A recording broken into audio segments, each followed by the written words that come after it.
Family is the knot that ties this horror story together. Welcome to the depths.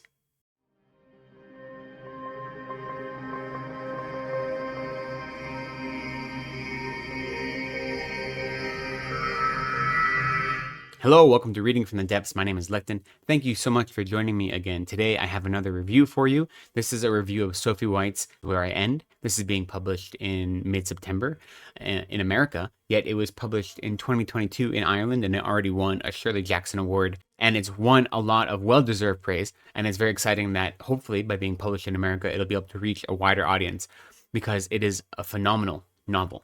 So, let me start the review by saying that it's technically considered a horror novel, and I suppose that's true. It is horrific, it is dreadful, it is dreary, it is disquieting, and as soon as you pick the story up, you feel uncomfortable, or at least I did. I didn't feel comfortable for a single moment reading this story. There's this constant tension between the dread you feel and the sympathy you feel for the characters and what they're going to do that pervades like every page of the story.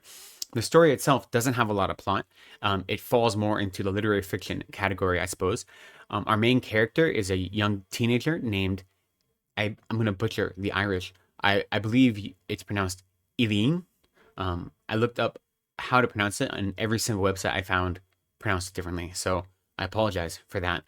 And there's a lot of Irish actually in this novel. And the author makes a point after the novel to explain why she uses Irish. And I think possibly for the American audience, she points out that the Irish language and the Gaelic language are two different things. And I'll get back to her use of Irish in her writing style in a moment. But so this young woman lives on this island that has less than 150 people. She lives with her grandmother and her mother. Her mother is bedbound and mute and has been that way her whole life, our main character's whole life. And so she is responsible for helping take care of her mother. And she's given more and more responsibility in this regard as her grandmother just got a job working at a museum that was opened to help increase the tourism of the island. Now, meanwhile, at the same time, a young woman who is an artist came from the mainland as part of this artist residency, and she brought her brand newborn child with her. And so our main character meets this woman, Rachel, develops a friendship with her, which then becomes an attraction, which then becomes an obsession, let's say. And that is the whole plot of the story. Our main character is searching for herself.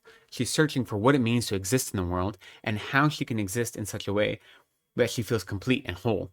And yet she's tied down by the burdens of her family, who won't even tell her her own history. She doesn't know why her mother's sick or what illness her mother has, and she doesn't know really anything about her own childhood. All she knows is the little bits and pieces that her grandmother will tell her. Meanwhile, her grandmother treats her horribly. They both treat the mother quite horribly. Our main character often refers to her as the bed thing. So there's no love lost in this family. There's only pain. There's trauma. There is like a sense of responsibility or a burden, So family is the burden you must carry, but it's not the joy that gives you meaning. So she is searching for herself. And what she doesn't know about her history, she fills in with the superstitions and the folklore and the hearsay that she hears around the island from the townfolk. And so that is how she knows herself, is through other people's stories about her and about her family. Her house is the most remote house on the island. It is the hardest to get to. All the windows are boarded up. It is literally a haunted house, at least from the outside, maybe from the inside as well. Not necessarily with any supernatural haunting, but the haunting of the grief and the trauma and the lack of love that this house has. And so the story is really looking at these themes of what it means to have these types of relationships and what it means to understand yourself in light of these relationships. One thing that sets the tone for the whole story is in her introduction to the story. The author points out three things that really came together to make this story what it is for her. And they're three of her deepest fears, really, or three experiences in her life that touch on her deepest fears. So I'm just going to summarize those because I think they're helpful to understand the tone of the story. Thing one, before he died, my father was a vegetable for 3 years. I'm sorry for the cruel language, but sometimes I think euphemisms do a disservice to experiences.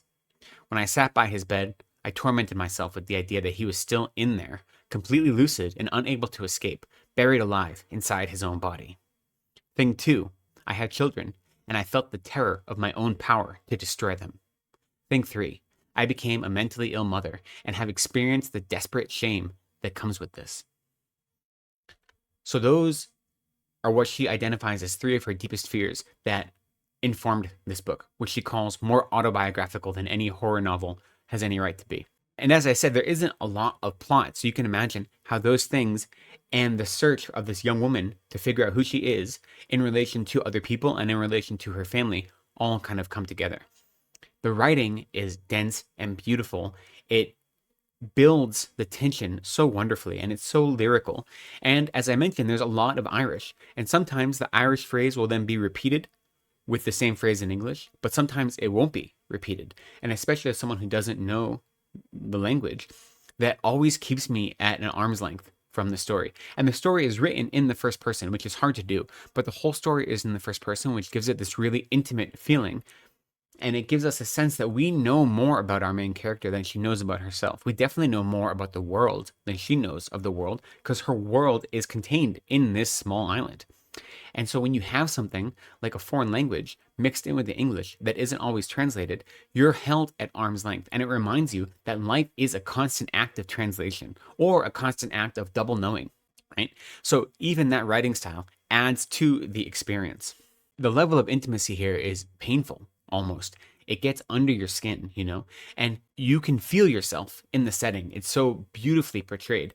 And by beautiful, I mean it's gray and it's overcast and you smell the salt in the air and everything is dingy and you can tell where you are. Like, she portrays the setting so incredibly well in her writing that you never forget where you are. And the harshness of the environment, as well as how remote it is from the mainland, from the real world, let's say, adds to the story.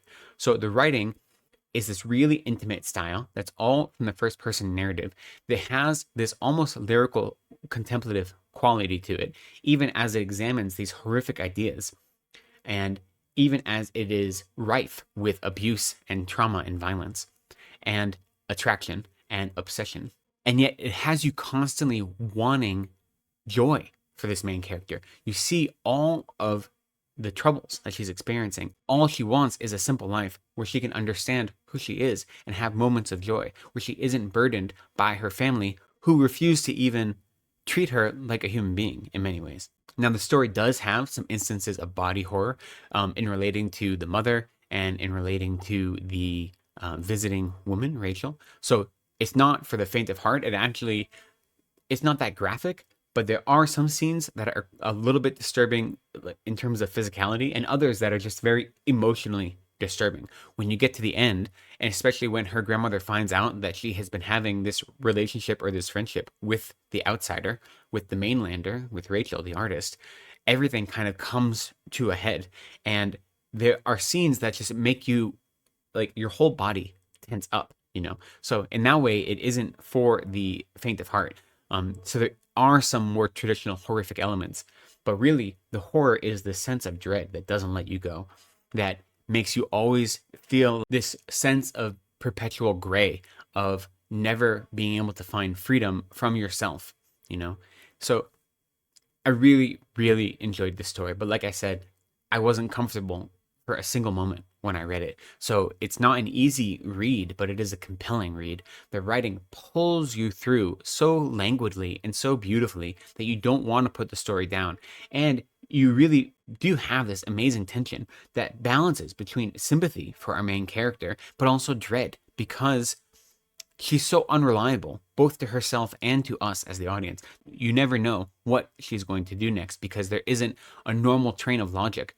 There's just pure emotion, or pure id almost. But even that id, it doesn't have like a super ego that is confining it, because she doesn't have a relationship to the morality of the island or of the townfolk, because she's treated like an outcast on this small island. She is otherized by the very, very small community, which is the only one she knows herself to be a part of.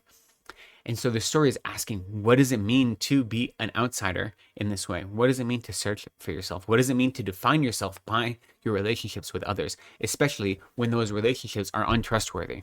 These questions, how we relate to our ailing parents, how we relate to people that are supposed to show us love and affection, but instead just treat us like a burden that they have to carry, and they're filled with resentment. What does it mean to be a whole and complete person when you don't have any means to discover who you are? How can you find yourself in other people? all of these questions are thought about and explored and meditated on. And so, in many ways, it's quite a contemplative novel if it is dreadful, if it is gloomy, if it does get under your skin and not let you feel comfortable the whole time you read it. So I highly recommend this novel. I'm not surprised that it won a Shirley Jackson Award, and I'm really glad that it's getting a wider release. I really hope you pick it up. So I'm curious, what do you think? Are you interested in this intimate yet devastating story? There's something about island stories, when the whole story takes place on these remote islands, there is just a feeling that I think a lot of them share. Something about being remote, something about being fundamentally different than everyone else. And this story really embodies that in many beautiful ways. So let me know if you're planning on picking this up, or maybe you've already read it, or if you've read any of Sophie White's other stories. I'd love to hear your thoughts down in the comments. For now, thank you for spending some time with me today. I appreciate you. Be kind to yourselves, take care of each other, and go slowly.